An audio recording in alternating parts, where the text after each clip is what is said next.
আবার অর্জুন। আর এবার সত্যসন্ধানী অর্জুন কলকাতায়। কলকাতার এক ধনাঢ্য পরিবারের বড় ছেলে দেবাঞ্জন হঠাৎ হারিয়ে যান। পারিবারিক বদনামের ভয়ে তাঁরা পুলিশে খবর না দিয়ে অর্জুনকে এই কেসের দায়িত্ব অর্পণ করেন। অর্জুন কি পারবে এই কেসের সমাধান করতে, নাকি গল্প প্রবাহিত হবে অন্য এক খাতে? আর হঠাৎই কেনই বা দেবাঞ্জনবাবু অদৃশ্য হয়ে গেলেন? জানতে হলে শুনতে হবে আজকের গল্প অর্জুন এবার কলকাতায়।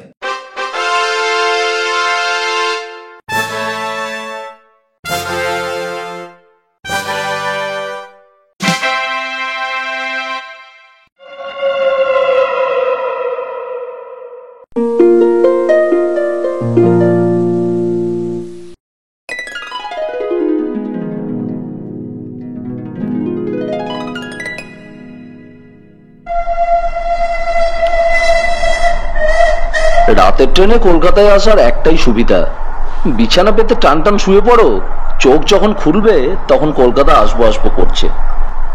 অনেকের নাকি ট্রেনে ঘুম আসে না, অর্জুনের ঠিক উল্টো। গাড়ির চাকার আওয়াজ, কামরার দুলুনি দ্রুত ঘুম ডেকে আনে।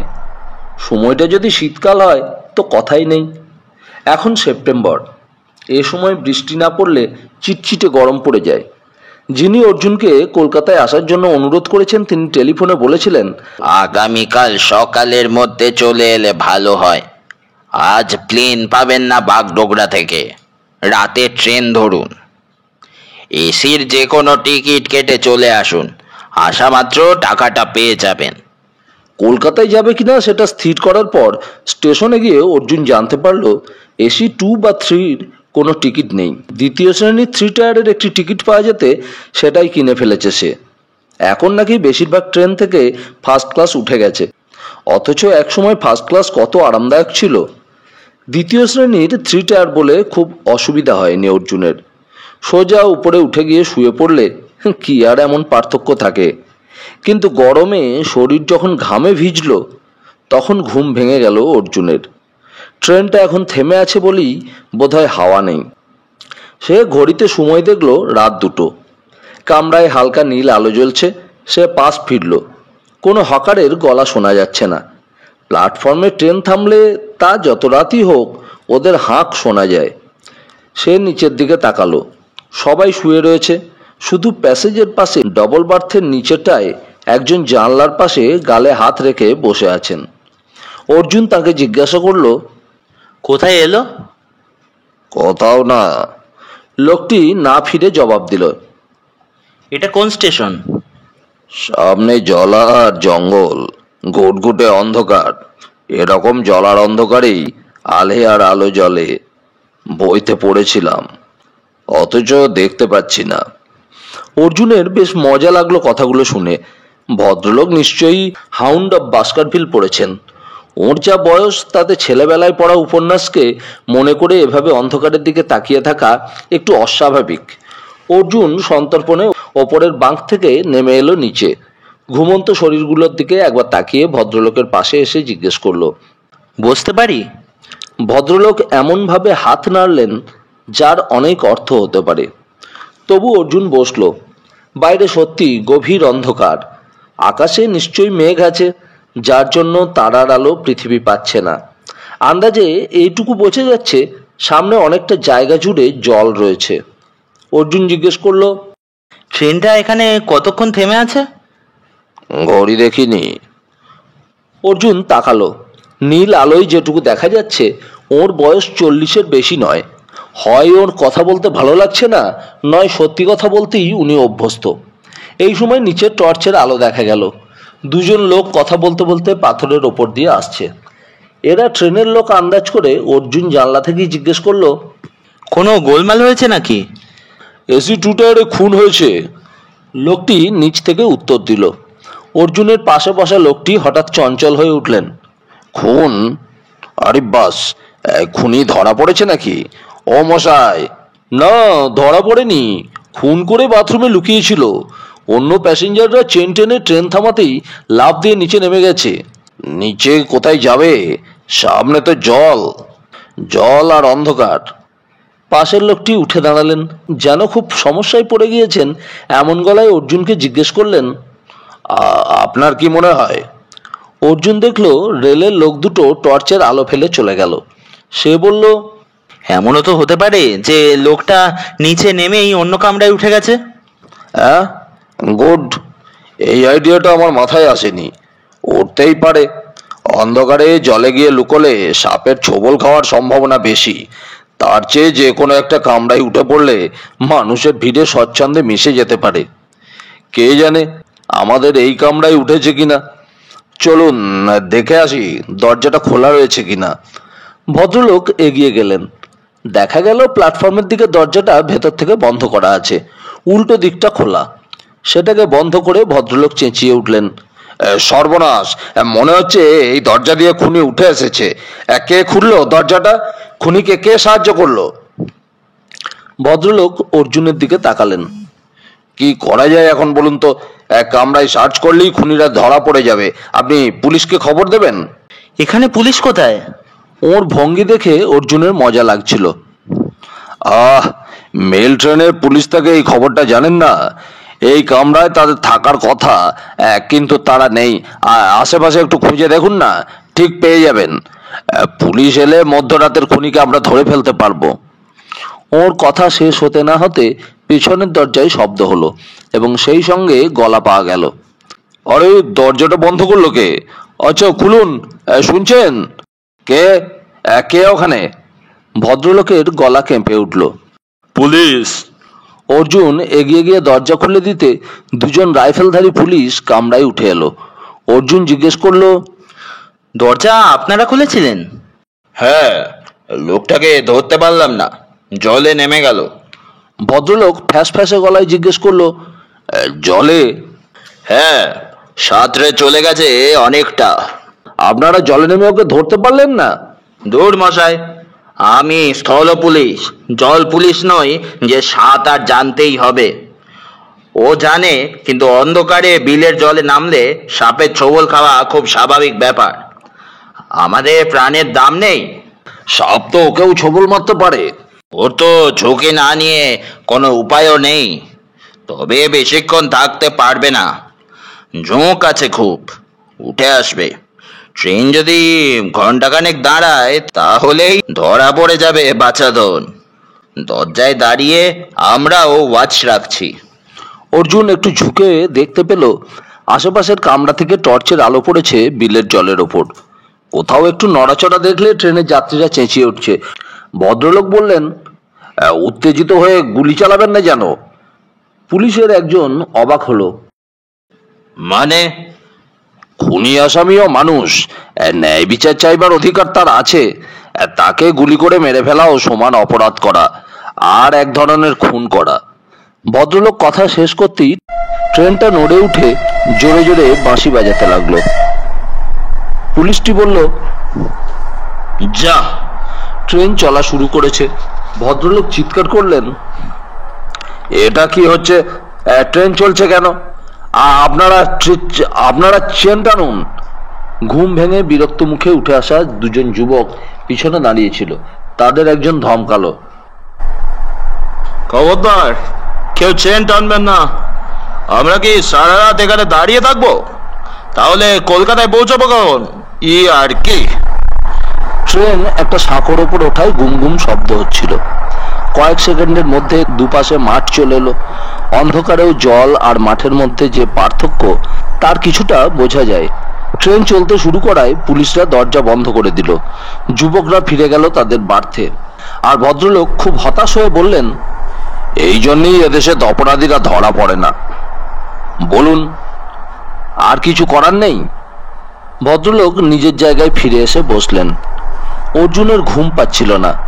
সে লক্ষ্য করল এত সব ঘটনা ঘটা সত্ত্বেও কামরার বেশিরভাগ যাত্রী বাঙ্ক থেকে নেমে আসেনি। এখন কারো কারো নাক ডাকার আওয়াজ পাওয়া গেল। ভদ্রলোকের পাশে বসে অর্জুন জিজ্ঞেস করলো, আপনার সঙ্গে আলাপ হলো, কিন্তু নামটা জানা হয়নি। আমি অর্জুন, জলপাইগুড়িতে থাকি। ও, আমি সর্বেশ্বর বাগচি। বলেই ভদ্রলোক জিজ্ঞেস করলেন, চেনা মনে হচ্ছে। সর্বেশ্বর বাগচি? অর্জুন ঠিক ঠাওর করতে না পারায় মাথা নাড়ল। প্রতিহিংসা, বর দুপুরে খুনোখুনি, হায়নার হাসি, কিছু মনে পড়ছে? অর্জুন মাথা নাড়ল। এগুলো তো সিনেমার নাম। গুড, আমার সৃষ্টির মধ্যেই আমি বেঁচে থাকবো। ওই ছবিগুলোর পরিচালক আমি। আচ্ছা, আপনি ফিল্ম ডাইরেক্টর? অর্জুন বলল। হ্যাঁ, তবে ক্রাইম এবং মিস্ট্রি মানে রহস্যই আমার ছবির বিষয়। তাই অন্যান্য পরিচালকের মতো যে কোনো গল্প নিয়ে বছরে 3টে ছবি আমি করতে পারি না। খুব ভেবেচিন্তে আমাকে বিষয় নির্বাচন করতে হয়। মোহন সিরিজের মতো গোঁজামিলে আমি বিশ্বাস করি না। আমি যুক্তি দিয়ে রহস্য করি। সর্বেশ্বর বাবু হাসলেন। দার্জিলিং গিয়েছিলাম এক ক্রিমিনালের সঙ্গে দেখা করতে। একটু দেরি করে ফেলেছিলাম। গিয়ে শুনলাম লোকটার ক্যান্সার হয়েছে, কলকাতায় এসেছে চিকিৎসার জন্য। ভেবেছিলাম ওর সঙ্গে আলোচনায় বসলে পরের ছবির বিষয় পেয়ে যাব, হলো না। বাহ, খুব ভালো। আপনি জীবন থেকেই গল্প খোঁজেন? কারেক্ট। আমার সমস্যা হলো আমি এয়ার কন্ডিশনে বেশিক্ষণ বসে থাকতে পারি না। অ্যাজমার টেন্ডেন্সি আছে, তাই 3 টায়ারে যাতায়াত করতে হয়। এতে সুবিধা হলো অনেক নতুন চরিত্র দেখা যায়। আপনি কি বেড়াতে যাচ্ছেন? না, কাজ নিয়ে যাচ্ছি। কি কাজ, অফিসের? না, একজন আমাকে তার কোনো কাজ করে দিতে অনুরোধ করেছেন। ও, কলকাতায় কোথায় উঠবেন আপনি? হোটেলে, পূরবী সিনেমার সামনের হোটেলটা। আচ্ছা, ইন্টারেস্টিং। তা আপনার প্রফেশনটা জানতে পারি? অর্জুন সর্বেশ্বরের দিকে তাকায়। সত্যকে সন্ধান করা। মানে? সর্বেশ্বরের চোখ ছোট হয়ে গেল। রহস্য সন্ধানীর কথা জানি, সত্য সন্ধানী মানে? আচ্ছা আচ্ছা, বুঝতে পেরেছি। আরে ভাই, আপনি এই অল্প বয়সেই কি নাম বললেন যেন? অর্জুন, তাই না? এখন মনে হচ্ছে নামটা এর আগে মহাভারত ছাড়াও শুনেছি। হাত মেলান, আমরা একই পথের পথিক। সর্বেশ্বর অর্জুনের হাত ধরে ঝাঁকাতে লাগলেন। ভদ্রলোকের শরীরে শক্তি আছে, টের পেল অর্জুন। সে বলল, নিন, শুয়ে পড়ুন। আর কতক্ষণ জেগে থাকবেন?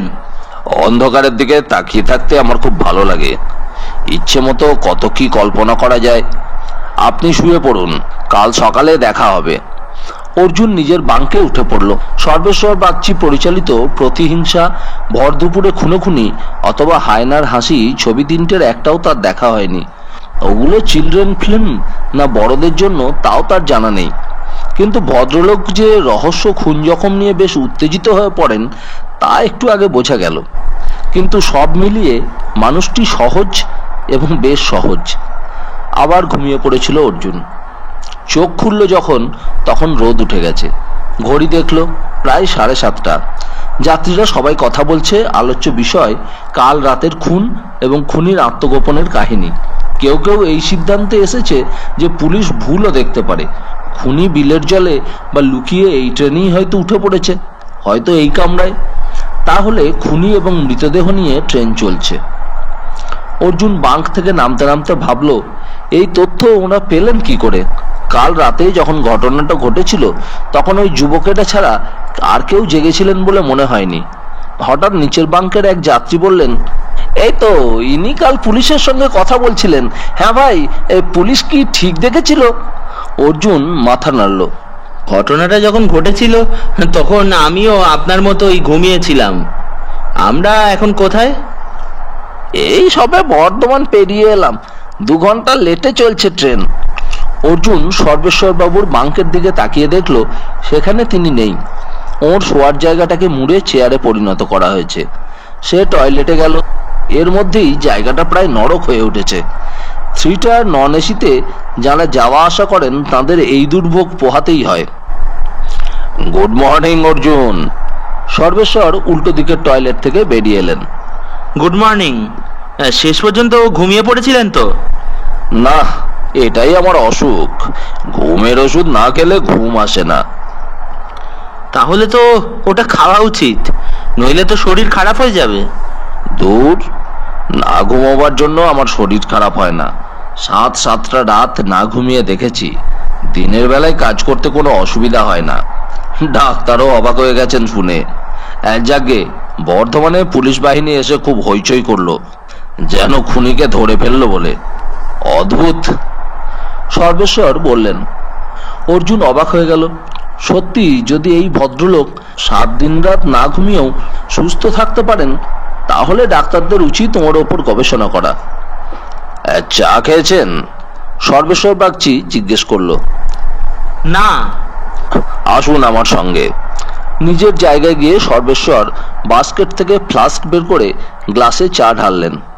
কুৎসিত চা মশাই, বর্ধমান স্টেশনে বিক্রি হচ্ছিল, তবে ট্রেনে বাসে গরম চা পাচ্ছেন, এই আনন্দে খেয়ে নেওয়া উচিত। নিন। অর্জুন চায়ে চুমুক দিল। মন্দ না। হঠাৎ সর্বেশ্বর বাগচি বললেন, একটা টান টান ক্রাইম স্টোরি দিন না, ছবি করি, প্রডিউসার রেডি আছে। অর্জুন হাসলো। আমি তো গল্প লিখতে পারি না। লিখতে হবে না, এক্সপিরিয়েন্স থেকে বলুন। সর্বেশ্বর বাগচি মাথা নাড়লেন। বুঝতে পেরেছি, এভাবে হবে না। ঠিক আছে, আপনাকে হোটেলে উঠতে হবে না, আমার বাড়িতে চলুন। যে কাজের জন্য এসেছেন সেটা করুন, আমি বিরক্ত করব না। রাত্রে আপনি আপনার অভিজ্ঞতার কথা আমাকে বলবেন। গল্প পেলাম তো ভালো, না পেলেও কোনো ক্ষতি নেই, ঠিক আছে? আপনি আমাকে ভালো করে চেনেন না, অথচ বাড়িতে নিয়ে যেতে চাইছেন। যদি আমি খুব বাজে লোক হই? সত্যি কথা বলবো, হ্যাঁ, ঝুঁকি একটু থাকছেই, তা ঝুঁকি নিতে আমার মন্দ লাগে না।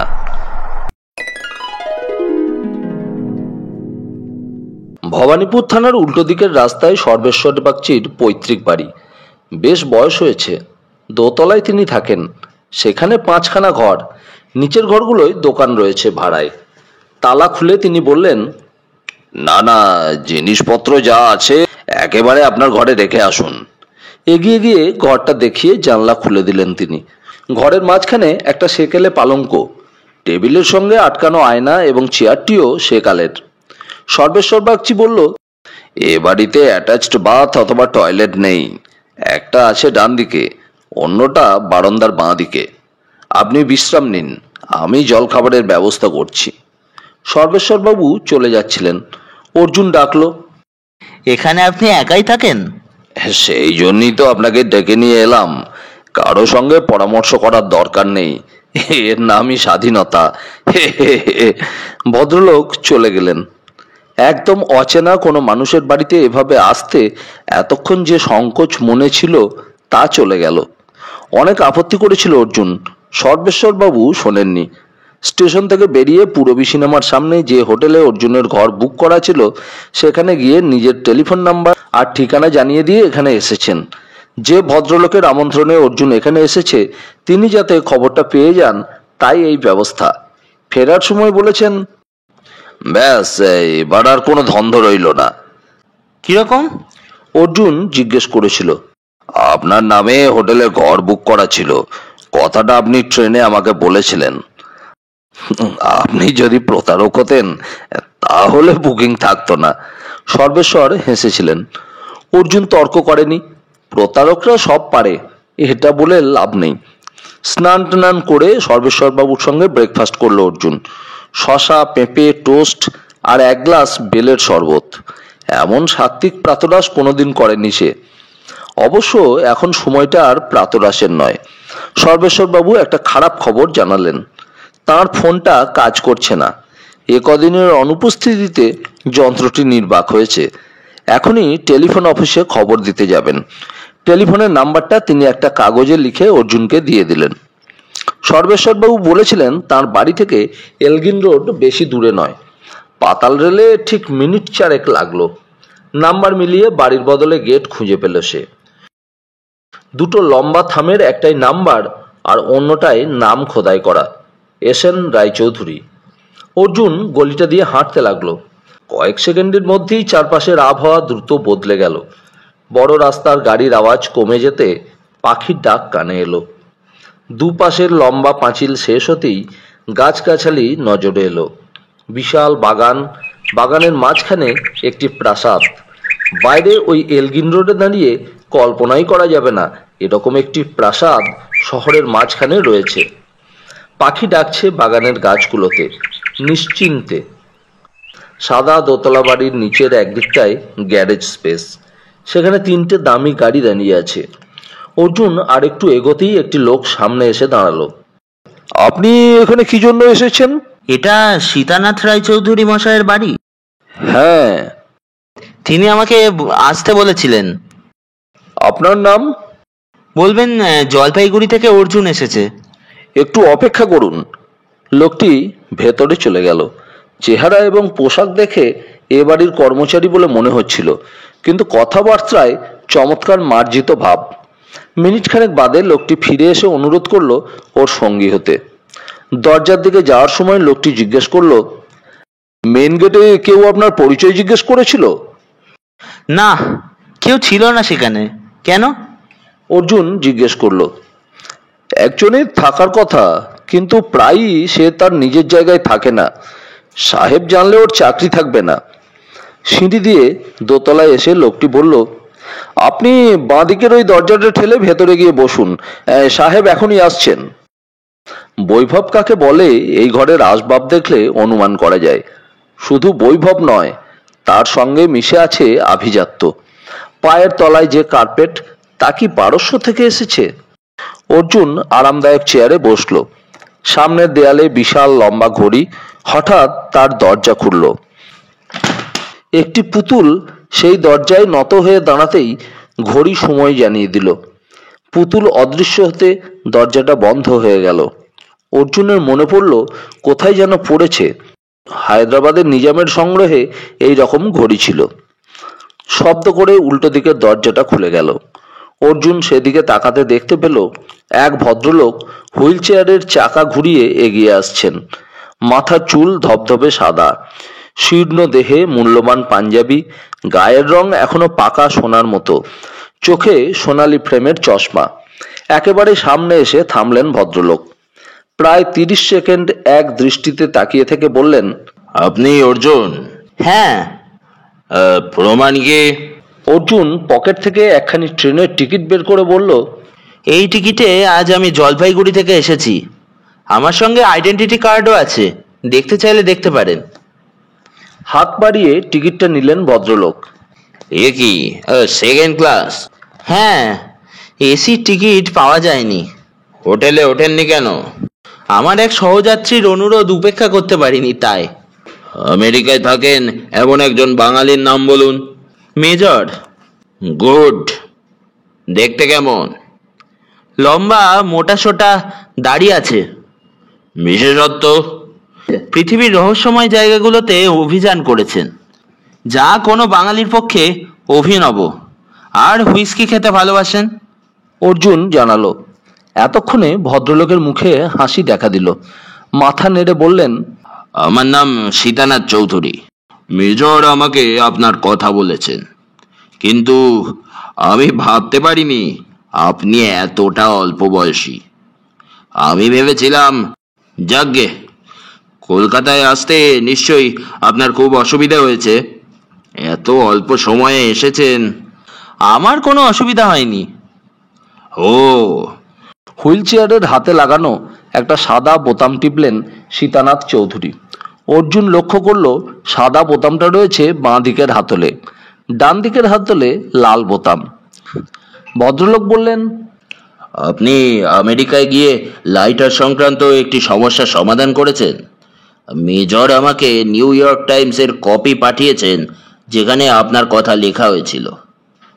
বাহ, খুব ভালো কথা।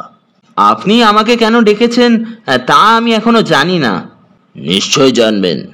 এত দূরে আপনাকে ডেকে নিয়ে এসেছি যখন, তখন তো জানাতেই হবে। টেলিফোনে আমি বলতে চাইনি সঙ্গত কারণে। সতীনাথ বাবুর কথা শেষ হতেই একজন পরিচারিকা ট্রে হাতে করে ঢুকলো। তার পিছনে মধ্য 30-এর এক মহিলা। এমন সুন্দরী মহিলাকে শুধু কল্পনা করা যায়। সাদা তাঁতের শাড়ি, তাতে নীল ফুল, সামান্য ঘোমটা টানা, যা খোঁপার ওপর ওঠেনি। ঘরে ঢুকে নমস্কার করলেন। সীতানাথ বাবু বললেন, আমার বৌমা। অর্জুন উঠে দাঁড়িয়ে নমস্কার জানালো। সীতানাথ বাবু এই ভদ্রতায় খুশি হয়ে বললেন, আমাদের পরিবারের নিয়ম, অতিথিকে জলখাবার পরিবেশন করার সময় বাড়ির মেয়েদের যে কোনো একজনকে উপস্থিত থাকতে হবে। নিন, খেয়ে নিন। অর্জুন তাকালো। 4 রকমের মিষ্টি, চিকেন প্যাটিস আর চা তার সামনে রাখা হয়েছে। সে আবার হাত জোড় করলো। একটু আগেই পেট ভরে জল খাবার খেয়েছি, আমি আর খেতে পারবো না। একটুও খাবেন না?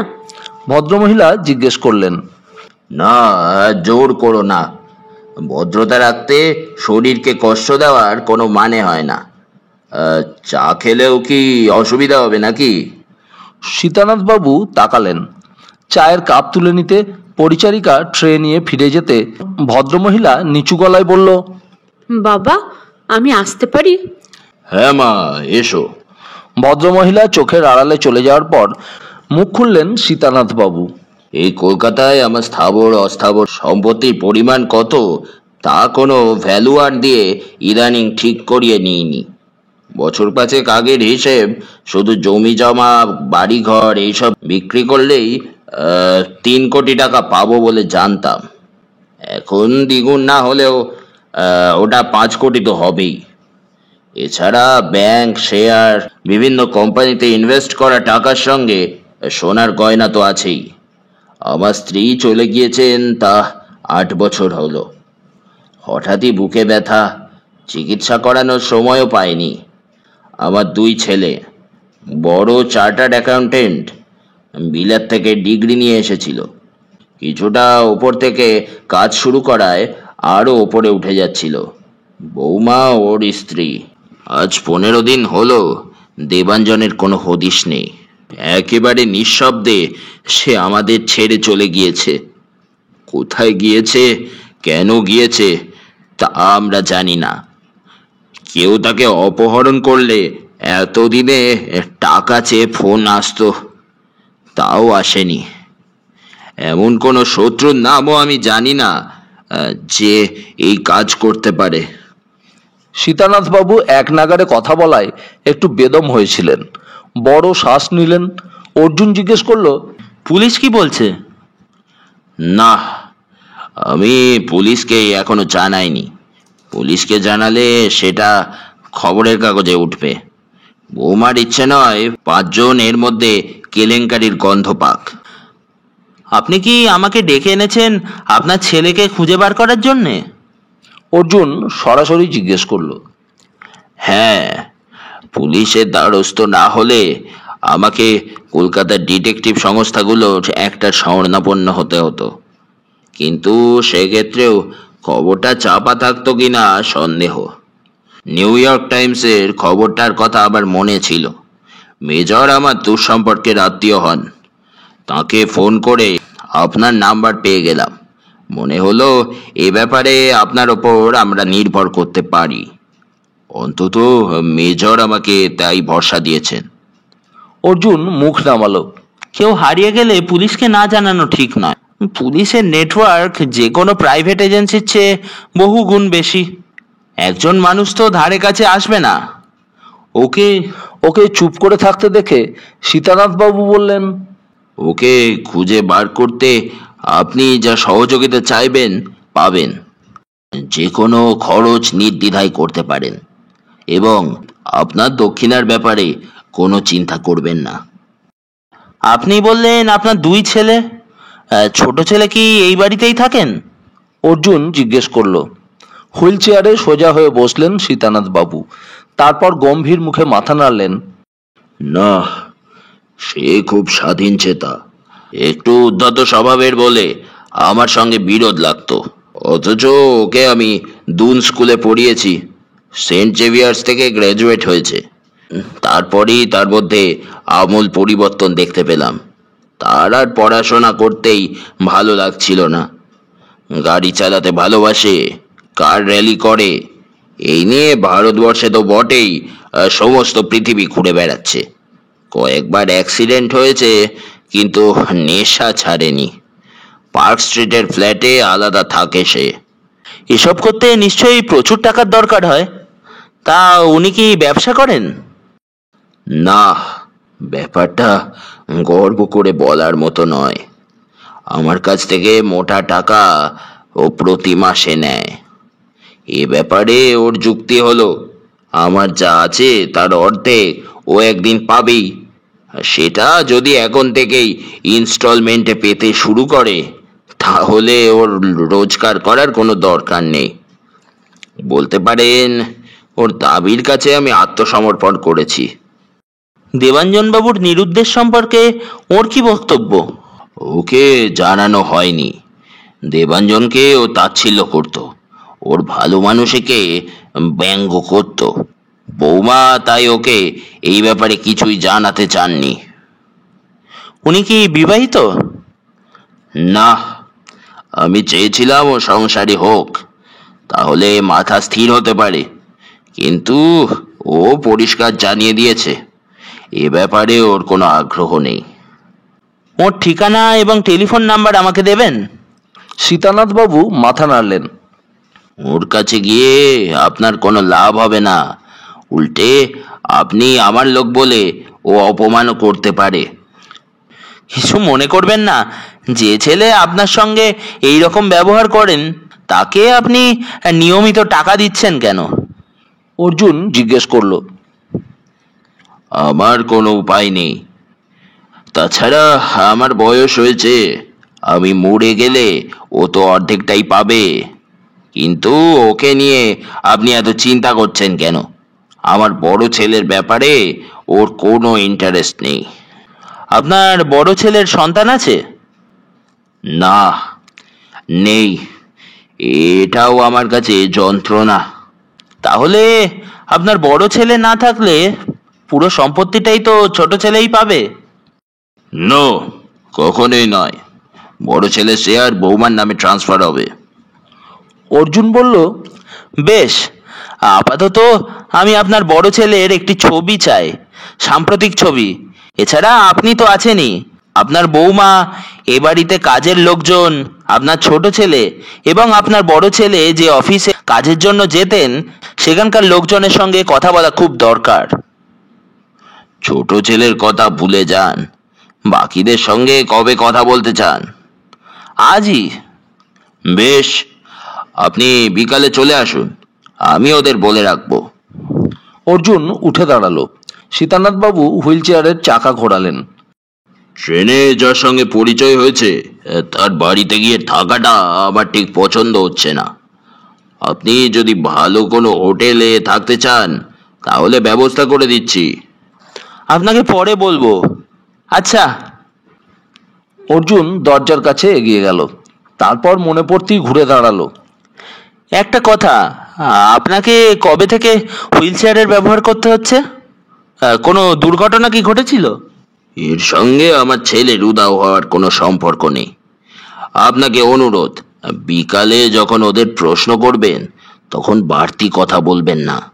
নমস্কার। সীতানাথ বাবুর হুইল চেয়ার ভেতরের দরজার দিকে এগিয়ে গেল। অর্জুন যখন নিচের সিঁড়িতে নেমে এসেছিল তখন সেই লোকটি পিছন থেকে ডাকলো যে তাকে ওখানে নিয়ে গিয়েছিল। একটু অপেক্ষা করুন। অর্জুন দাঁড়ালো। চারধার চুপচাপ। এই বিশাল বাড়ি, এত গাড়ি, অথচ বাড়িতে সম্ভবত দুজন মানুষ। তাছাড়া আবার মনে হলো জায়গাটাকে কলকাতা বলে মনেই হয় না।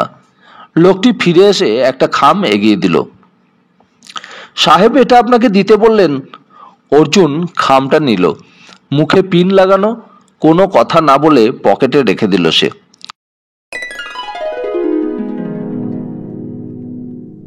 সর্বেশ্বর বললেন, তাড়াতাড়ি স্নান সেরে নিন, জমিয়ে রান্না করেছি মশাই। খেয়ে দে দুজনে টিভিতে একটা দারুণ ক্রাইম থ্রিলার দেখব। অর্জুন বলল, আমি তো স্নান সেরেই বেরিয়েছিলাম। ও, তাহলে তো ভালোই হলো। চেঞ্জ করে আসুন, আমি খাবার বাড়ছি। লোকটিকে আবার ভালো লাগলো অর্জুনের। খুবই আন্তরিক, কিন্তু দু একদিনের মধ্যে অন্য কোথাও চলে যেতে হবে। এভাবে ওর অন্ন ধ্বংস করা ঠিক নয়। নিজের ঘরে গিয়ে পোশাক বদলে খামটা খুলল অর্জুন। 6টা 500 টাকার নোট। এত টাকা কেন? এর 6 ভাগের 1 ভাগও এখনো তার খরচা হয়নি। খেতে বসে সর্বেশ্বর জিজ্ঞেস করলেন, কাজ হলো? কি কাজ সেটা জানলাম। ধনী এবং নামী একটি পরিবারের প্রথম ছেলে হঠাৎ উধাও হয়ে গিয়েছে, তাকে খুঁজে বার করতে হবে। অর্জুন খেতে খেতে বলল, পুলিশ খুঁজে পাচ্ছে না? অবশ্য না পাওয়াই স্বাভাবিক। একজন পুলিশ অফিসারের ওপর দিনে যত কাজের বোঝা চাপানো হয়, তাতে কোনো কাজই তার পক্ষে মন দিয়ে করা সম্ভব নয়। সর্বেশ্বর মাথা নাড়লেন। ওরা পুলিশকে ইনফর্ম করেননি? অর্জুন জানালো। হ্যাঁ, সে কি, কেন জানায়নি কেন? ওই বদনাম হবে সেই ভয়ে। আজ বিকালে যাব সবাইকে জিজ্ঞাসাবাদ করতে। বাড়িতে আর কে কে আছে? বাড়ির কর্তা, পুত্রবধূ আর কাজের লোকজন। ছোট ছেলে আলাদা ফ্ল্যাটে থাকে, পার্ক স্ট্রিটে, তার কাছেও যেতে হবে। ছোট ছেলে ম্যারেড? না, কার র্যালি নিয়ে ব্যস্ত থাকে। ইন্টারেস্টিং। ধরা যাক বড় ছেলে আর ফিরে এলো না, বাপ মারা গেল, তাহলে ওই সম্পত্তির মালিকানা কে পাবে? ছোট ছেলে? বোধহয় নয়, বড় ছেলে স্ত্রী রয়েছেন। তাহলে আরো দুটো মানুষ ওই বাড়িতে খুন হবে, লিখে দিতে পারি। সে কি, এখনো তো কোনো খুনই হয়নি। নিশ্চিন্ত হওয়ার কোনো কারণ নেই। অবশ্য ডেড বডি না পাওয়া গেলে একটা আশা থাকে ফিরে আসার। কত বড় লোক? কয়েক লাখ? কয়েক কোটি। হ্যাঁ, বাঙালি নিশ্চয়ই নয়। হ্যাঁ, বাঙালি। তাহলে বড় ছেলে খুন হয়ে গেছে, তারপর স্বয়ং কর্তা দুর্ঘটনায় পড়ে মারা যাবেন, এ আমি পরিষ্কার দেখতে পাচ্ছি মশাই। সর্বেশ্বর বললেন। তৃতীয় খুন হবেন পুত্রবধূ, এবং ছোট ছেলে পুরো সম্পত্তির মালিক হয়ে যাবে। আপনি নিশ্চয়ই এটাই বলতে চাইছেন? অতএব নো ব্রাদার, এরকম জলের মতো সমাধান করলে 1 সপ্তাহের বেশি ছবি চলবে না। ছোট ছেলেই অপরাধী একথা সবাই ভাববে, অতএব তাকে অপরাধী করা চলবে না। এমন কাউকে অপরাধী করতে হবে যা দর্শকরা কল্পনাও করতে পারবে না। ধরুন তৃতীয় খুনটা কার র্যালি করতে যাওয়া ছোট ছেলেই হয়ে গেল, এ বংশের সবাই খতম।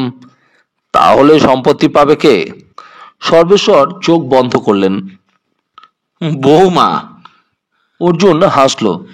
একটু বাড়াবাড়ি কল্পনা হয়ে যাচ্ছে না? জীবন কল্পনার থেকেও রহস্যময় মশাই। আচ্ছা, ধরা যাক তৃতীয় নয়, দ্বিতীয় খুন হলো ছোট ছেলে, তৃতীয় খুন কর্তা, চতুর্থ খুন বৌমা। তাহলে ব্যাপারটা কি দাঁড়াবে? আপনি 3টের বদলে 4 খুন করে ফেললেন। অর্জুন খাওয়া শেষ করলো। এই বংশে বাতি দেওয়ার জন্য কেউই রইল না। নো, একজন রয়ে গেল। কে? যে হারিয়ে গিয়েছিল, যাকে খুন হয়ে গেছে বলে সবাই ভেবেছিল। সেই উধাও হয়ে যাওয়া বড় ছেলে যদি ফিরে আসে এবং সম্পত্তির দখল পায়, তাহলে দর্শকরা চমকে যাবে। গ্র্যান্ড! এই উধাও হয়ে যাওয়া লোকটি তো সন্ন্যাসী হয়ে যেতে পারে না, তাহলে ফিরবে কেন? এই ব্যাপারটা নিয়ে ভাবতে হবে, যাতে লজিকের কোনো ঘাটতি না থাকে। সর্বেশ্বর বললেন। আপনার ক্রাইম থ্রিলার ছবি বোধহয় শুরু হতে যাচ্ছে। অর্জুন মনে করিয়ে দিল। দাঁড়ান ভাই, এই ব্যাপারটা এখন আমার মাথায় ঢুকে গেছে। আচ্ছা, আজ যখন আপনি ইন্টারভিউ করতে যাবেন, তখন কি আমি সঙ্গে যেতে পারি? সর্বেশ্বর জিজ্ঞেস করলেন। তাকে খুব আগ্রহী দেখাচ্ছিল। বোধহয় সেটা করা উচিত হবে না, মিস্টার রায়চৌধুরী পছন্দ করবেন না। ও, একটু হতাশ হলেন ভদ্রলোক। তাহলে আপনি ফিরে এলে ইন ডিটেলসে শুনতে হবে। কে জানে, এই কেস থেকেই হয়তো আমি ছবির সাবজেক্ট পেয়ে যেতে পারি। আরে কথায় বলে না, যেখানে দেখিবে ছাই উড়াইয়া দেখো তাই, পাইলেও পাইতে পারো অমূল্য রতন। একেবারে খাঁটি কথা। অর্জুন নিজের ঘরে চলে এলো। ওর গুরু অমল সোম বলতেন, কখনো আগে থেকে কোনো সিদ্ধান্ত মনে নিয়ে তদন্তে নামবে না। চোখ কান খোলা রেখে যুক্তি দিয়ে বিচার করে তবেই সিদ্ধান্তে আসবে। এই সর্বেশ্বর বাগচির সঙ্গে কথা বললে অমলদার উপদেশ পালন করা সম্ভব হবে না। অর্জুনের এখনই মনে হচ্ছে বড় ছেলে যদি কোনো বদমতলব হাসিল করার জন্য উধাও হয়।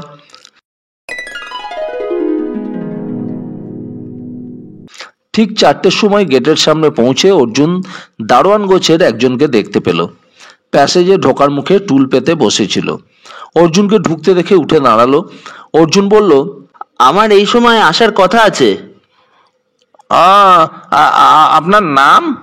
অর্জুন। লোকটি পকেট থেকে একটা কাগজ বের করে চোখ বুলিয়ে বলল, ঠিক আছে, যান। অর্জুন সোজা বাড়ির সামনে এগিয়ে আসতেই দ্বিতীয় লোকটি সামনে এসে দাঁড়ালো। নমস্কার, এ বাড়িতে কুক দারোয়ানদের ধরলে আমরা 7 জন কর্মচারী আছি। সাহেব বলেছেন আপনাকে নিচের ঘরে বসাতে। এখানেই আমাদের সবাইকে আপনি পেয়ে যাবেন। বেশ তো, আপনারা একসঙ্গে আসবেন না, একের পর এক আসুন। লোকটি ঘাড় নেড়ে নিচের তলার একটি ঘর খুলে দিল। পরিষ্কার ঘর, টেবিল এবং চেয়ার আছে মাঝখানে। প্রথমে যে লোকটি ঘরে এলো সে নিজেকে কুক বলে পরিচয় দিল। এ বাড়িতে কাজ করছে বছর 5। সাহেবের বড় ছেলে কিরকম মানুষ ছিলেন? আগে ভালো লোক, আমার রান্না খুব ভালোবাসতেন। ভালোবাসতেন বলছো কেন? তোমার কি মনে হয় তিনি আর বেঁচে নেই? না না, উনি এখন বাড়িতে নেই, তাই বলে ফেলেছি। কোথায় যেতে পারেন উনি? তা তো আমি জানি না বাবু। কখনো ওকে কারোর সঙ্গে ঝগড়া করতে শুনেছো? না বাবু, তাছাড়া আমি থাকি কিচেনে, বাড়ির পেছনে। এদিকে আসি খাবার দেওয়ার সময়, তখন তো তেমন কিছু দেখিনি। নেশা করতেন? না বাবু, আমি দেখিনি। দ্বিতীয় লোকটি জামা কাপড় এবং ঘর পরিষ্কার রাখার দায়িত্বে আছে। সেও প্রায় একই কথা বলল। অর্জুন জিজ্ঞেস করলো, উনি খুব শৌখিন মানুষ ছিলেন? না বাবু, সকালে যে পোশাকে বেরোতেন সেইটাই রাত পর্যন্ত পরতেন। তবে কোনো নেমন্তন্ন থাকলে আলাদা কথা। ওর জামায় কখনো কোনো সেন্ট পাইনি বাবু, তবে রুমাল 2টো করে দিতে হতো। কেন, খুব ঘামতেন বুঝি? লোকটি যেন লজ্জা পেল। একটু নসি নিতেন আর কি। নসের রুমালটা বাঁ পকেটে রাখতেন, ডান পকেটে ভালো রুমাল। তুমি ওকে নস্যি নিতে দেখেছো? না স্যার, বাড়িতে তিনি নসি নিতেন বলে মনে হয় না। উনি কোথায় যেতে পারেন? আমি তো তা জানি নে বাবু। মোটামুটি একই প্রশ্ন এলো, উত্তরগুলো আলাদা হচ্ছিল না। শুধু ড্রাইভার বলল বড় সাহেব মাঝে মাঝে তাকে বলতেন নস্যি এনে দিতে। অর্জুন জিজ্ঞেস করলো, তখন টাকা কে দিত? ড্রাইভার বলল মাসের প্রথমে তার কাছে 100 টাকার নোট রেখে দিতেন, তাই ভাঙিয়ে ভাঙিয়ে নস্যি কিনে দিত। অর্জুন জিজ্ঞেস করলো, অফিসার বাড়ি ছাড়া উনি কোথায় যেতেন? ড্রাইভার বলল কোথাও না, তবে মেম সাহেব সঙ্গে থাকলে কখনো নাকি টালি ক্লাব, কখনো নাকি ক্যালকাটা ক্লাবে যেতেন, এবং সেটাও সন্ধ্যের পরে। অর্জুন জিজ্ঞেস করলো সেখানে গিয়ে ওরা খাওয়া দাওয়া করতেন কিনা। ড্রাইভার বলল যে সে তা বলতে পারবে না, কারণ তাদের ওই অবধি যেতেই দেওয়া হতো না। তবে উনি যখন ফিরতেন তখন সে কখনো তার মুখ থেকে মদের গন্ধ পায়নি। যে লোকটা তাকে এই ঘরে এনেছিল তাকে ম্যানেজার বলা যায়, সব খবর রাখে। এ বাড়ির কোথাও কোনো ত্রুটি আছে বলে সে মনে করে না। সাহেবের বড় ছেলে, যাকে সবাই বড় সাহেব বলে ডাকে, তিনি যে কেন না বলে চলে গেলেন তা লোকটি ভেবে পাচ্ছে না। প্রশ্ন করতে করতে একসময় অর্জুনের মনে হলো এদের কাছ থেকে বড় কোনো তথ্য পাওয়া যাবে না। সে সীতানাথ রায়চৌধুরীকে খবর পাঠালো, ওর সঙ্গে কথা বলতে চায় সে। লোকটি তাকে আবার দোতলার সেই ঘরে নিয়ে গেল যেখানে সীতানাথ বাবু আগেই পৌঁছে গিয়েছিলেন। লোকটি দরজা থেকে চলে গেলে অর্জুন ভদ্রলোকের সামনের চেয়ারে গিয়ে বসলো। সীতানাথ বাবু জিজ্ঞেস করলেন, ওদের প্রশ্ন করে কোনো ক্লু পেলেন? না। ও, তা আমার সঙ্গে তো সকালে অনেক কথা হয়ে গেছে। আর নতুন কি জানার আছে আপনার? আছে। আপনার বড় ছেলে মানুষ হিসেবে কিরকম ছিলেন? ভালো, ওয়েল বিহেভড, শিক্ষিত, ভদ্র। ছেলেবেলা থেকে ওর মধ্যে এমন কিছু আপনি কখনো লক্ষ্য করেছেন যা একটু অস্বাভাবিক? যেমন গুম হয়ে বসে থাকা, সারাদিন কারোর সঙ্গে কথা না বলা। মানসিক অবসাদে কি মাঝে মাঝে তিনি ভুগতেন? না, ছেলেবেলায় সেরকম কিছু তো দেখিনি। আর এখন ছেলে বড় হয়ে নিজের জগতে চলে গেলে বাবার সঙ্গে একটা ব্যবধান তৈরি হয়। সব সময় কথাবার্তা না হওয়াই স্বাভাবিক। এখন তেমন কিছু হলে অবশ্য কানে আসতো। ওকে সরিয়ে দিলে কে বেশি উপকৃত হবেন? কেউ না। ওর ব্যাংক অ্যাকাউন্ট বৌমার সঙ্গে, অন্য সব কিছুর ওয়ারিশ বৌমা। তাই আর কারোর কিছু পাওয়ার সুযোগ নেই। কথাটা ঠিক হলো না। আপনার কথা অনুসারে ওকে সরিয়ে দিলে আপনার বৌমাই সবচেয়ে বেশি উপকৃত হবেন, তাই না? এ আপনি কি বলছেন? ফোঁস করে উঠলেন সীতানাথ বাবু। আমার পুত্রবধূর ওপর এমন কলঙ্ক আরোপ করতে আপনাকে আমি ডেকে আনিনি। আপনি মিছেমিছি উত্তেজিত হচ্ছেন। আমি সম্ভাবনার কথা বলছি, তার কোনো দোষ অকারণে দেখাতে চাইছি না। আচ্ছা, দেবাঞ্জন বাবু উধাও হওয়ায় টাকা পয়সার দাবি করে কেউ কখনো ফোন করেনি? কেউ যে করেনি তা তো আগেই বলেছি। আপনার ছেলে কোথায় যেতে পারেন? উনি গিয়েছেন বা চেনেন এমন কোনো জায়গার নাম বলুন। শান্তিনিকেতনে আমার একটা বাড়ি আছে, সেখানে যে যায়নি তা আমি খোঁজ নিয়ে জেনেছি। কোনো ব্যাপারে কি তিনি আপনাদের ওপর বিরক্ত হয়েছিলেন? না, সেরকম কিছু আমি জানি না। একটু ভেবে বলুন। আমার ছেলেকে আমি যা জানি তা ভেবে বলতে হবে না। ওর কোনো নেশা ছিল না, চেঁচিয়ে কথাও বলতো না। নেশা ছিল না এটা হয়তো ঠিক কথা নয়। তার মানে? এই দেখুন, আপনি জানেন না আপনার ছেলের একটা নেশা ছিল, খুবই অভদ্রজনচিত নেশা। আমি বলতে চাইছি, কোনো পার্টি বা মিটিংয়ে সবার সামনে সেই নেশা করা যায় না। সেক্ষেত্রে চুপচাপ টয়লেটে গিয়ে করে আসতে হয়। আর নেশাখোররা অবশ্য ওটাকে নেশা বলে পাত্তা দেয় না। আপনার ছেলে নস্যি নিতেন। স্ট্রেঞ্জ, আপনি জানলেন কি করে? এটা খুব সাধারণ ব্যাপার, আপনার না জানলেও চলে যায়, তাই আপনি জানেননি। কিন্তু আমি বলতে চাইছি, খুব ঘনিষ্ঠ হয়ে থেকেও আমরা সবসময় পরস্পরের অনেক কিছুই জানতে পারি না। আপনার বৌমার সঙ্গে এবার কথা বলবো। সীতানাথ বাবু বললেন, আমি থাকলে কি অসুবিধা হবে? উনি সব কথা নাও বলতে পারেন, হাজার হোক আপনি ওর শ্বশুর মশাই। বেশ, আপনি এখানে অপেক্ষা করুন। হুইল চেয়ার ঘুরিয়ে ভেতরের দরজা ঠেলে চোখের আড়ালে চলে গেলেন সীতানাথ বাবু। অর্জুন লক্ষ্য করল ওর হুইল চেয়ার প্রায় নতুন, চাকাগুলি একটুও ক্ষয়ে যায়নি। মিনিট খানেকের মধ্যে এক মহিলা ঘরে এলেন। আজও ওর শাড়িতে রং খুবই হালকা, সাদার ওপর হালকা হলুদ কলকা। অর্জুন উঠে দাঁড়িয়ে নমস্কার করলেন। দেবাঞ্জন বাবুর স্ত্রী সেটা ফিরিয়ে দিয়ে বললেন, বসুন। দুজনে বসার পর অর্জুন বলল, আপনার শ্বশুর মশাই আমাকে যে দায়িত্ব দিয়েছেন সেটা আপনি নিশ্চয়ই জানেন। দেবাঞ্জনবাবু চলে যাওয়ার ব্যাপারে বাড়ির মানুষদের সঙ্গে আমি কথা বলেছি, কিন্তু কোনো সূত্র পাইনি। এখন আপনার সঙ্গে কথা বলছি, কিছু অপ্রিয় কথা হয়তো উঠতে পারে, কিছু মনে করবেন না। অর্জুন একটু থামল। ভদ্রমহিলা গম্ভীর মুখে তার দিকে তাকিয়ে আছেন। আপনার শ্বশুর মশাই বলেছেন যে দেবাঞ্জনবাবু কম কথা বলতেন, একটু গম্ভীর হয়ে থাকতেন। এর কিছু কারণ ছিল? অর্জুন জিজ্ঞেস করল। আমি জানি না। আপনার সঙ্গেও কম কথা বলতেন উনি? হ্যাঁ, কারণ বেশি কথা বলা আমি নিজেও পছন্দ করি না। বিয়ের পর এ বাড়িতে এসে ওর ব্যবহারে অস্বাভাবিক কিছু দেখেছেন? না, তবে উনি নিজের মতো থাকতে চাইতেন। এবাড়ির কোনো সমস্যায় নিজেকে জড়াতেন না। জানি না এটাকে অস্বাভাবিক বলা উচিত কিনা। আপনার ছেলে মেয়ে নেই।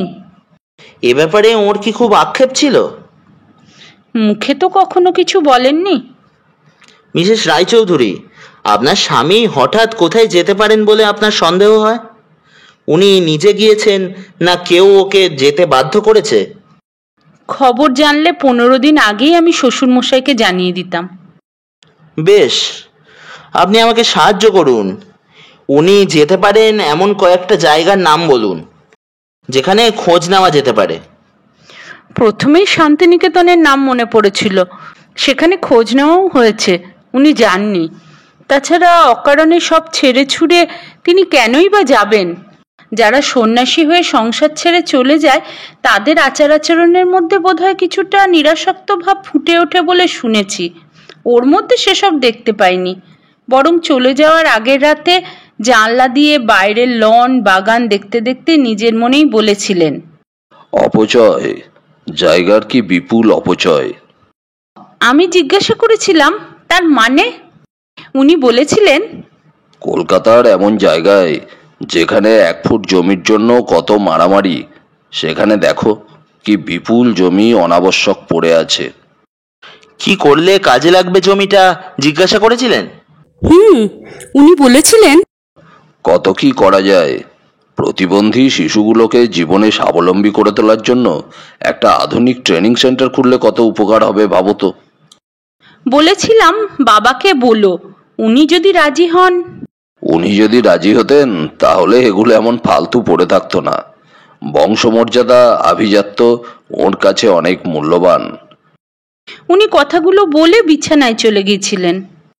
তারপর? অর্জুন জিজ্ঞেস করেছিল। সকালে উঠে দেখলাম উনি নেই। ভাবলাম মাঝে মাঝে এলগিন রোড থেকে বেরিয়ে ভিক্টোরিয়ার দিকে হাঁটতে যান, তাই হয়তো গিয়েছেন। কিন্তু বেলা বাড়লে ভুল ভাঙল। প্রথমে খবরটা কাকে দিলেন? শ্বশুর মশাইকে।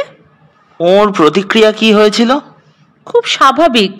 ছেলের অমঙ্গলের আশঙ্কায় বাবার যেমন হয়। ওর ভাইকে খবরটা দেননি কেন? দেবাঞ্জনবাবুর স্ত্রী মুখ নামালেন, জবাব দিলেন না। ব্যাপারটা একটু দৃষ্টিকটু বলে কি মনে করেন না? দাদা মিসিং আর খবরটা ভাইকে জানানোই হলো না, কারণটা কি? দুই ভাইয়ের মধ্যে সম্পর্ক খারাপ ছিল বা ভালো ছিল বলা যায় না। দুজনের জগৎ ছিল আলাদা, কেউ কারোর খবর রাখতো না, সেই কারণেই হয়তো। আপনার শ্বশুর মশাই বলেছেন যে আপনি চাননি ওকে খবরটা দেওয়া হোক। অর্জুন জিজ্ঞেস করলো, কেন? মিসেস রায়চৌধুরী সোজা হয়ে বসলেন। আমরা চাইনি লোকে এই ঘটনা নিয়ে নানা গল্প তৈরি করুক। আমি তাই ওনাকে বলেছিলাম বেশি প্রচার না করতে। উনি হয়তো এই কথা শুনে ভেবেছিলেন যে ওর ছোট ছেলেকেও জানাতে নিষেধ করেছি। মিসেস রায়চৌধুরী, এই যে আপনি চাইছেন না বাইরের লোক খবরটা জানুক, এর ফলে তো আপনার ক্ষতিও হতে পারে। জানাজানি হলে দেবাঞ্জন বাবুর পক্ষে বেশি দিন লুকিয়ে থাকা সম্ভব নাও হতে পারে।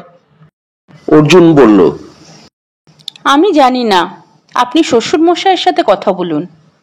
বেশ, একটা কথা, আজ সকাল থেকে এই সমস্যা শোনার পর আমি এখনো অন্ধকারে আছি। আপনি নিশ্চয়ই চাইছেন দেবাঞ্জন বাবুর হদিশ পেতে। নিশ্চয়। তাহলে আপনি আমাকে সাহায্য করুন। বলুন কি সাহায্য চাইছেন। উনি নস্যি নিতেন এ খবরটা আপনার শ্বশুর মশাই জানতেন না।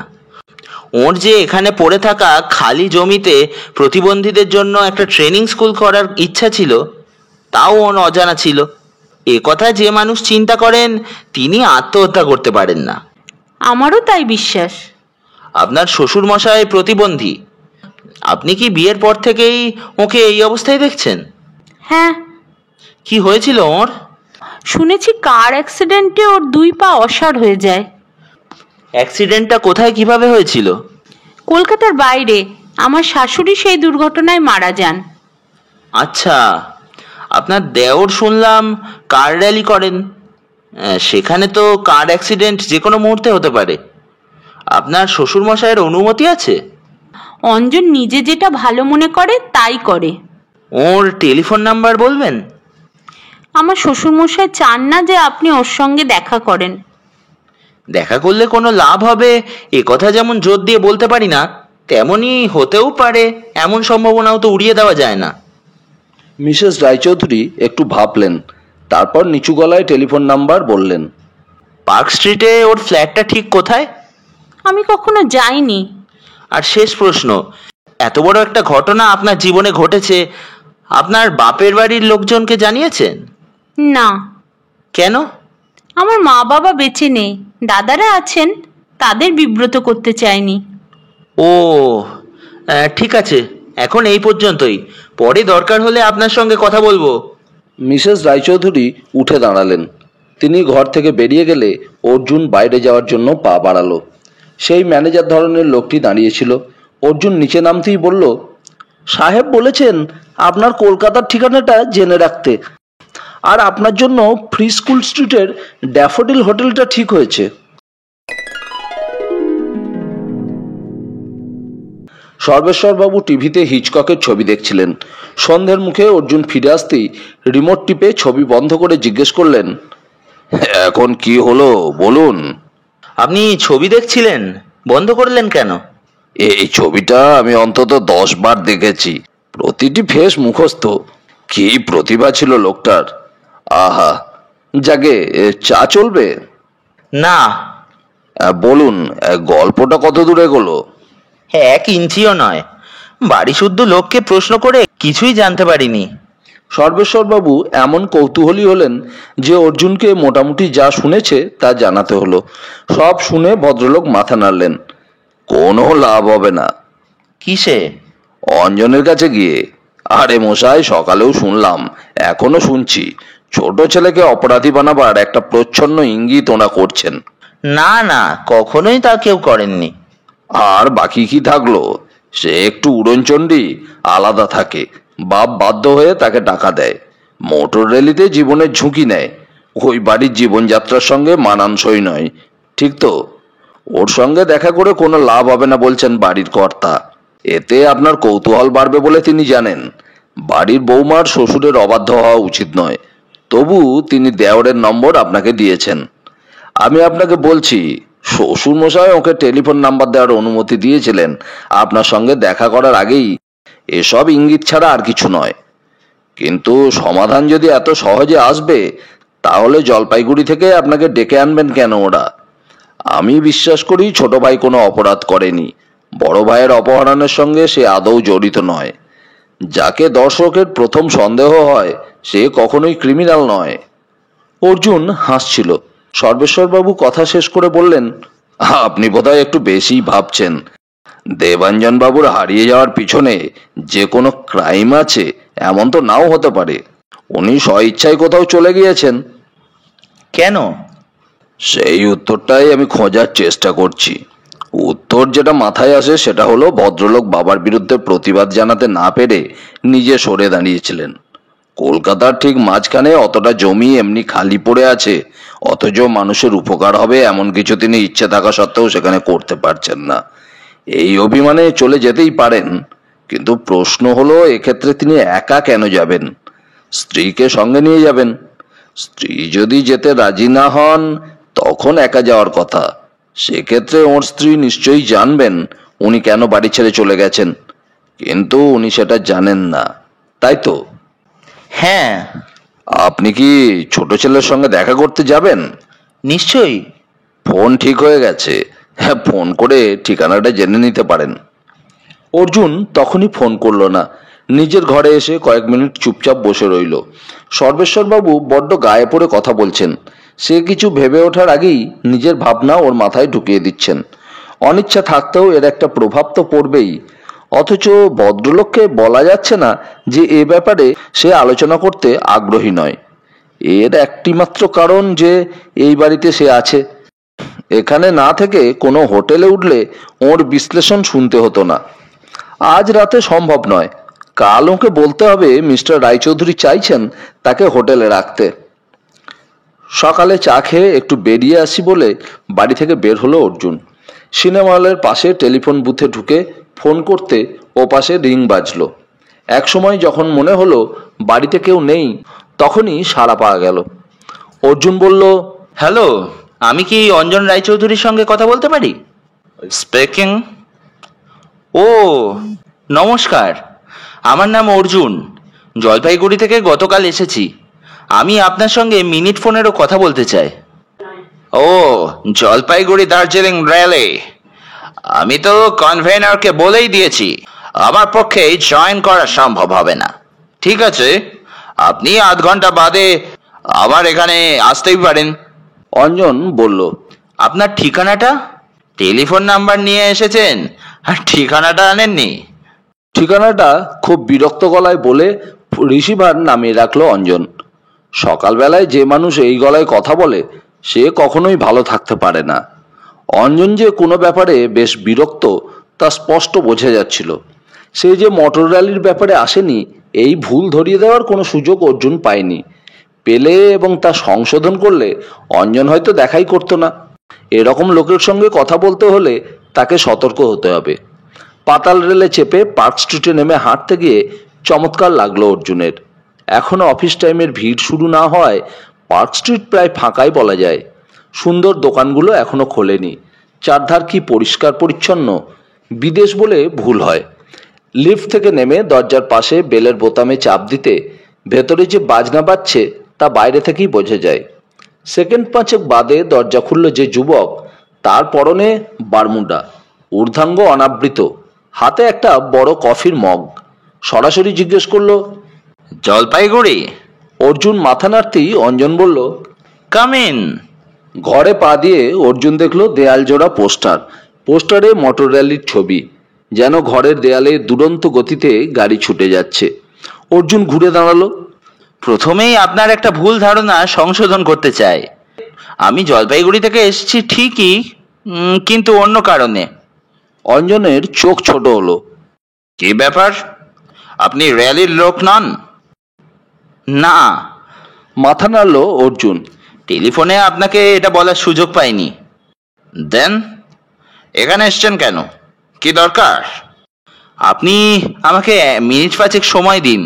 সব কথা শোনার পর যদি আপনি কথা বলতে না চান তাহলে চলে যাব। অঞ্জন একটু ভাবলো, তারপর বলল, ওয়েল, বসুন। কি ব্যাপার? অর্জুন বসলো, কিন্তু অঞ্জন দাঁড়িয়ে রইল কফি হাতে নিয়ে। আমার নাম অর্জুন। সত্য সন্ধান করা আমার পেশা। কি সন্ধান? সত্য সন্ধান। যে কোনো রহস্যের পিছনে একটি সত্য থাকে, আমি চেষ্টা করি সেটাকে খুঁজে বার করতে। আপনি কলকাতার মানুষ, আপনার পক্ষে আমাকে না জানাটাই খুবই স্বাভাবিক। অর্জুন হেসে কথাগুলো বলল। আচ্ছা, আপনি একজন গোয়েন্দা? শব্দটাই আমার প্রবল আপত্তি আছে। আমার কাছে কেন এসছেন? একটু বলি, আপনার বাবা শ্রীযুক্ত সীতানাথ রায়চৌধুরী আমাকে এখানে ডেকে এনে একটি দায়িত্ব দিয়েছেন। দায়িত্বটা হলো আপনার দাদা দেবাঞ্জন বাবুকে খুঁজে বার করা। তাকে গত 15 দিন হলো পাওয়া যাচ্ছে না। মাই গড, দাদাকে পাওয়া যাচ্ছে না মানে? চেঁচিয়ে উঠল অঞ্জন। উনি স্রেফ হারিয়ে গিয়েছেন। অসম্ভব!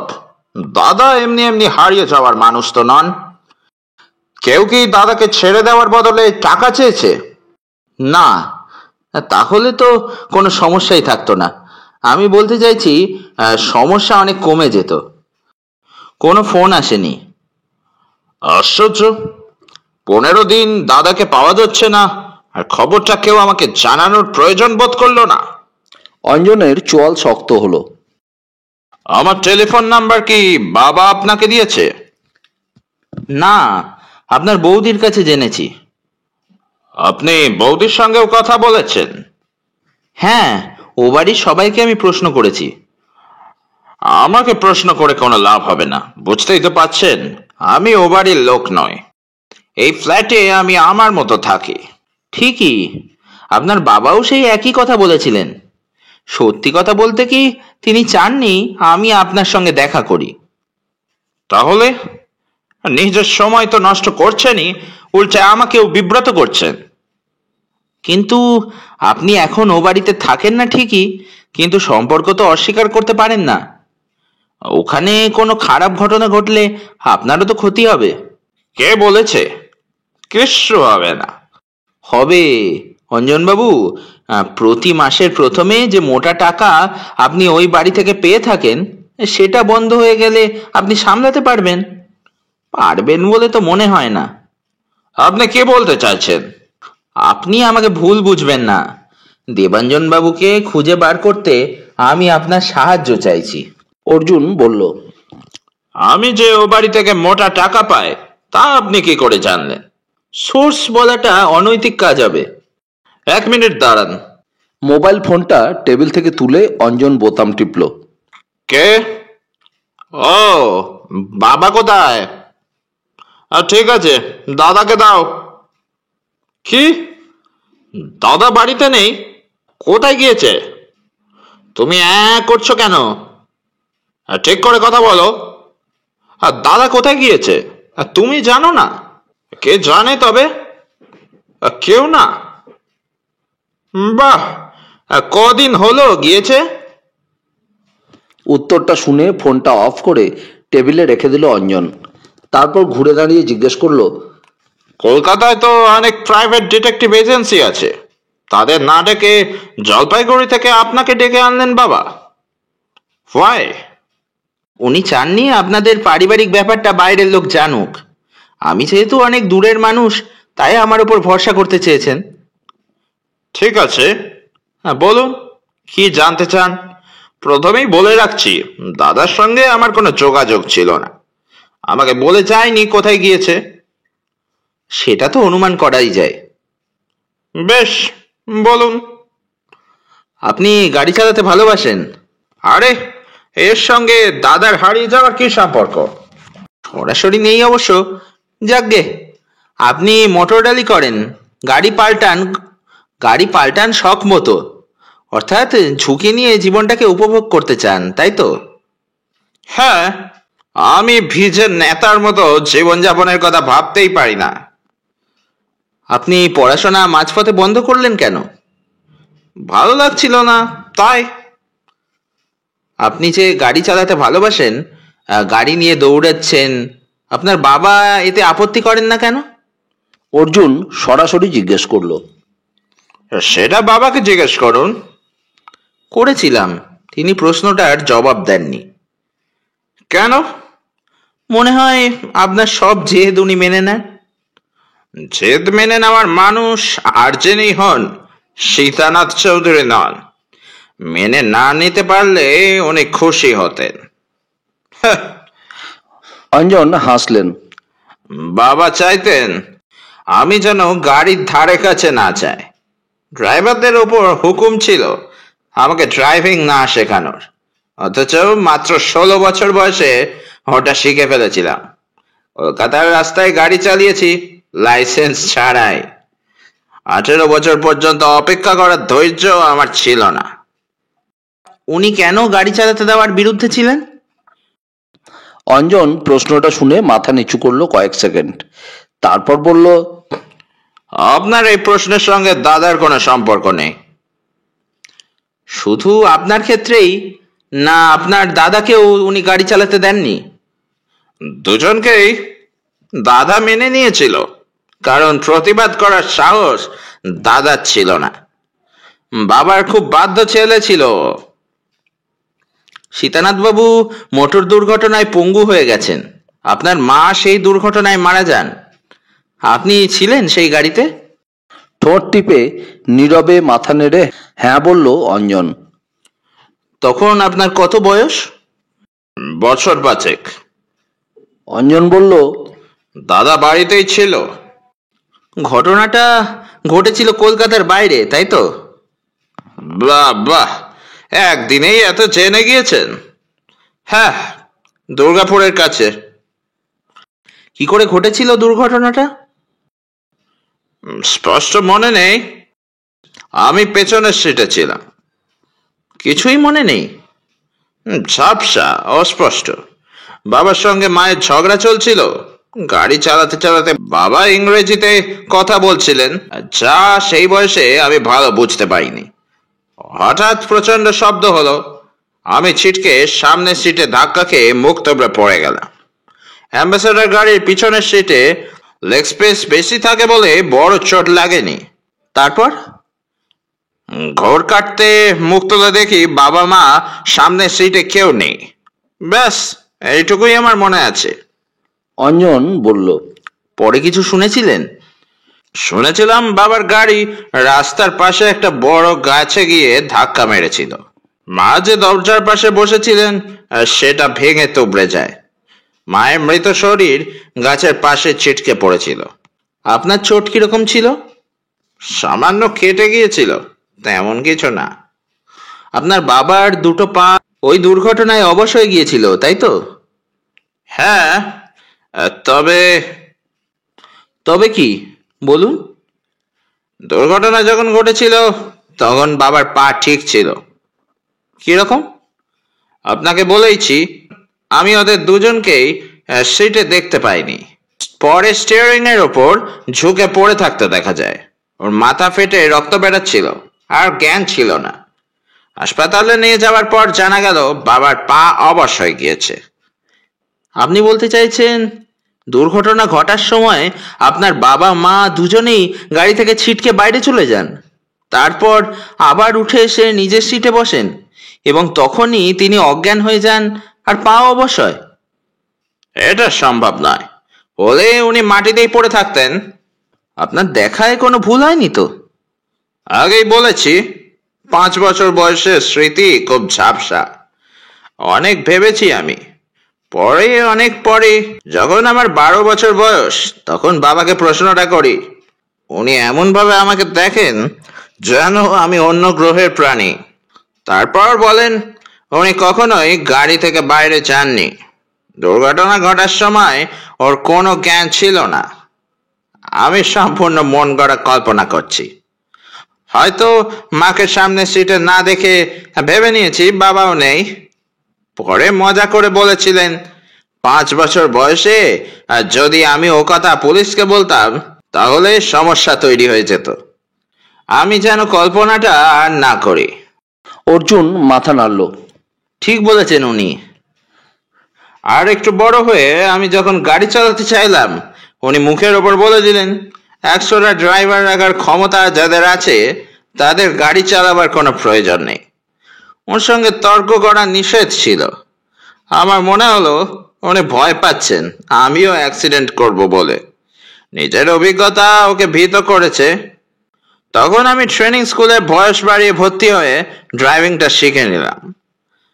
ওই ট্রেনিং স্কুলে ভর্তি না হলে আমার হয়তো গাড়ির মেকানিজম সম্পর্কে আগ্রহই জন্মাতো না। শুধু এই জন্য আমি বাবার কাছে কৃতজ্ঞ। অঞ্জন হাসল। উনি নিশ্চয়ই সেটা জানতে পারতেন। হ্যাঁ, এখন আমি লাইসেন্স পেয়ে গেছি।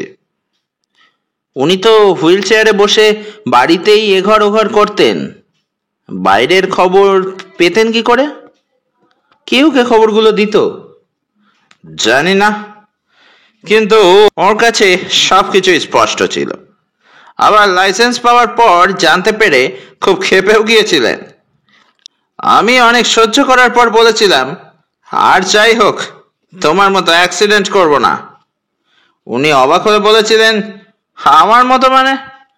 বলেছিলাম মায়ের সঙ্গে ঝগড়া করতে করতে গাড়ি চালিয়েছিলে তুমি, তাই স্টিয়ারিং এর ওপর কন্ট্রোল ছিল না। ওই অ্যাক্সিডেন্টটা সতর্ক থাকলেই এড়ানো যেত, মাও মারা যেত না। অঞ্জন উঠে দাঁড়ালো, কোমর বেঁকিয়ে বাড়তিনেক ব্যায়ামের ভঙ্গি করলো। তারপর বলল, লক্ষ্য করলাম এই কথাগুলো শোনার পর থেকে বাবা একদম পাল্টে গেলেন। আমার সঙ্গে আর কোনো ঝামেলা করতেন না তিনি।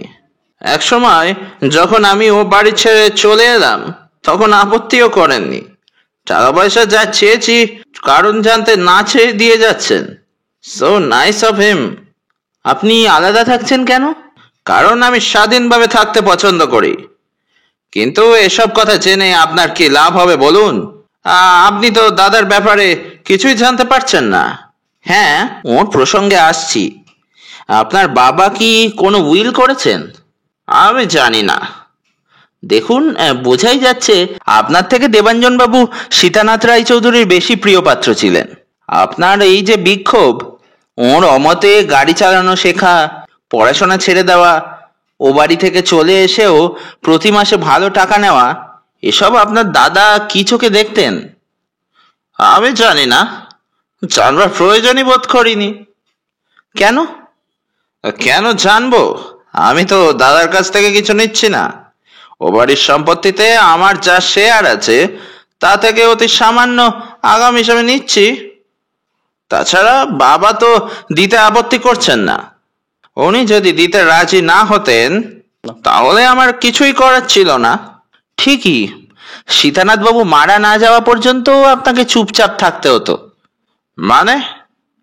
চোখ ছোট করলো অঞ্জন। উনি যতদিন জীবিত আছেন ততদিন আপনার কোনো শেয়ার আইনের চোখে গ্রাহ্য হবে না। ধরা যাক জীবদ্দশায় সীতানাথ বাবু তার যাবতীয় সম্পত্তি উড়িয়ে দিয়ে গেলে, তাহলে আপনার ভাগ্যে কি থাকবে? আপনার অধিকার জন্মাবে উনি মারা যাওয়ার পর। অর্জুন বলল, আমি এত শত ভাবিনি। কেন ভাববেন? আপনি যা চাইছেন তাই পাচ্ছেন। মোটেই না। আমি কখনোই বাড়াবাড়ি রকমের কিছু চাইনি। আমি জানি না, চাইলে দিতে রাজি হতেন কিনা তাও ঠিক নেই। এই যে উনি আপনাকে দিয়ে যাচ্ছেন, এতে আপনার দাদার সম্মতি ছিল? আমাকে কখনো কিছু বলেনি দাদা। কখনো না? মনে করে দেখুন তো। না, দাদা আমার সঙ্গে কথা বলতো না। মনে হয় বাবার সেরকমই নির্দেশ ছিল। দেবাঞ্জন বাবুর ইচ্ছে হয়েছিল আপনাদের বাড়ির পাশে অকারণে পড়ে থাকা জমিতে প্রতিবন্ধীদের জন্য কিছু একটা করবেন। টাকা চাইলে আপনার বাবা রাজি হতেন? অসম্ভব। আপনি যদি ওর হয়ে বাবার কাছে টাকা চাইতেন? আশ্চর্য, আমি কেন চাইতে যাব? ঠিক কথা। অঞ্জন, আপনি যদি খবর পান দেবাঞ্জন বাবুর সঙ্গে আপনার বাবার বিরোধ লেগেছিল আপনাকে এইভাবে টাকা দেওয়া নিয়ে, তাহলে কি অবাক হবেন? অর্জুনের প্রশ্ন শুনে হো হো করে হেসে উঠল অঞ্জন। হাসি থামলে বলল, দেবাঞ্জন রায়চৌধুরী আপাদমস্তক ভদ্রলোক, যার কোনো মেরুদণ্ডই নেই, অন্তত বাবার সামনে তো নেই। বাবা যদি বলেন আমার জুতোটাকে তুমি মুখে করে নিয়ে যাও, দাদা তাই যাবে।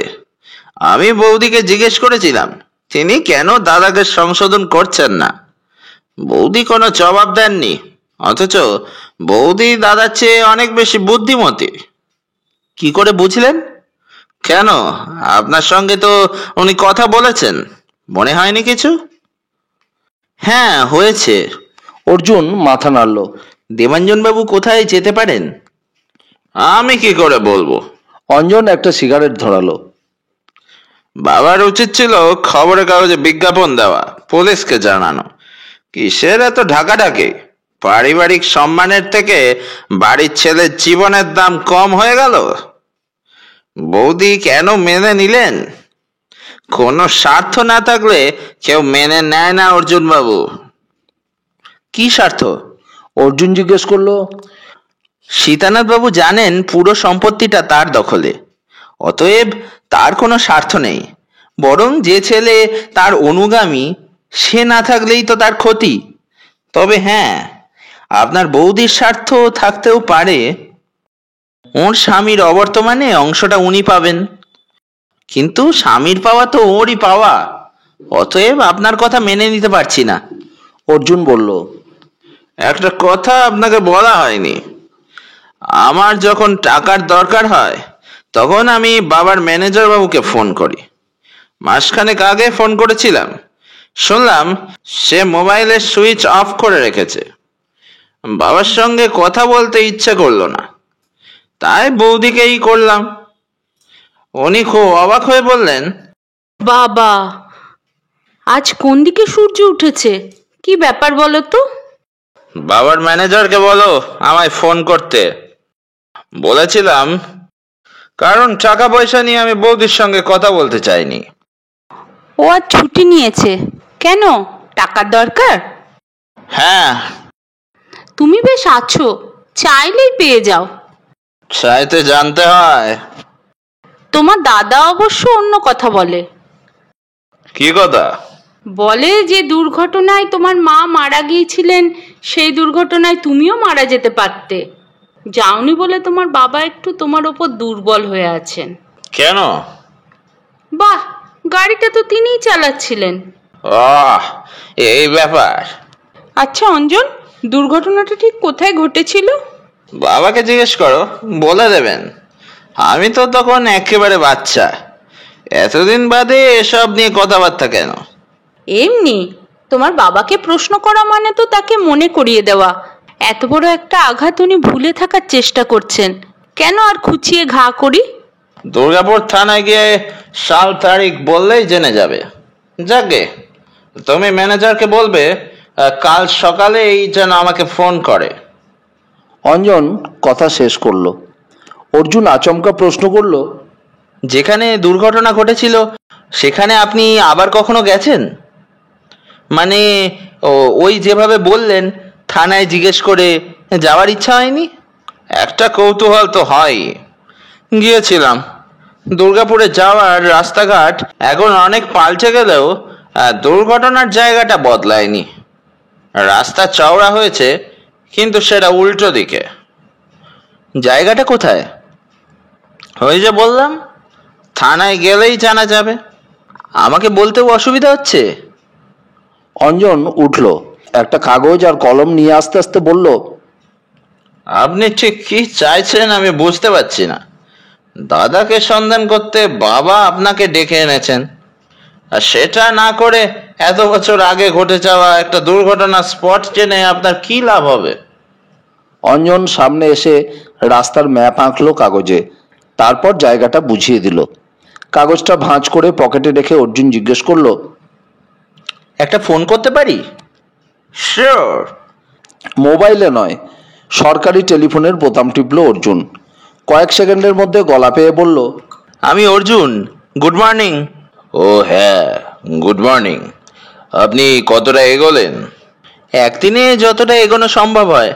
ও, আপনার হোটেল ঠিক করে রেখেছে? রয়েড স্ট্রিটে হোটেল মিস্টেরিয়া। সেখানে গিয়ে রিসেপশনের নাম বললেই ওরা চাবি দিয়ে দেবে। ঠিক আছে, তবে আমি বোধহয় আজ হোটেলে যেতে পারবো না।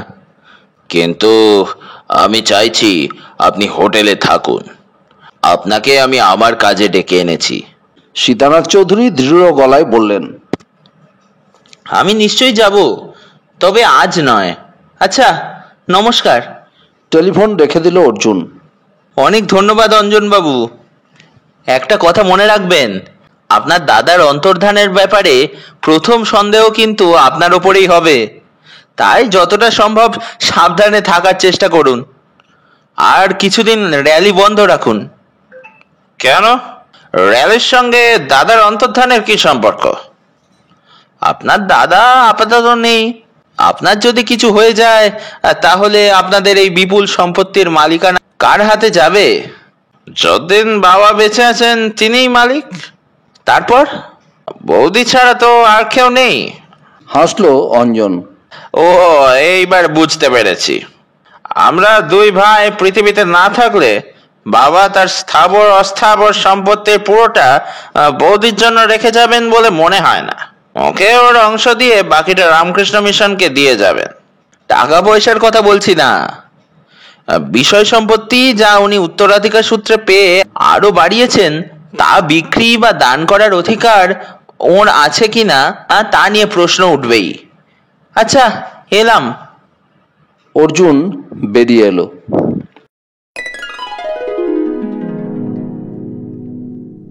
এতক্ষণ শুনছিলেন সমরেশ মজুমদারের লেখা অর্জুন সিরিজের গল্প অর্জুন এবার কলকাতায় প্রথম পর্ব। আচ্ছা, আপনারা কি বলতে পারবেন দেবাঞ্জন বাবু কেন হঠাৎ নিখোঁজ হয়ে গেল? যদি বলতে পারেন তাহলে আমাদের কমেন্ট সেকশনে অবশ্যই লিখে জানাবেন। আর হ্যাঁ, গল্পটা কেমন লাগলো তাও লিখে জানাবেন। গল্পটি যদি ভালো লাগে তাহলে আমাদের চ্যানেলটিকে সাবস্ক্রাইব করার অনুরোধ রইল, আর পাশে থাকা বেল আইকনটিকে অন করে দিলে আমাদের পরবর্তী গল্পের নোটিফিকেশন আপনাদের কাছে পৌঁছে যাবে। সুস্থ থাকবেন, ভালো থাকবেন, আনন্দে থাকবেন আর শুনতে থাকবেন গল্প বাবুর আসর। নমস্কার।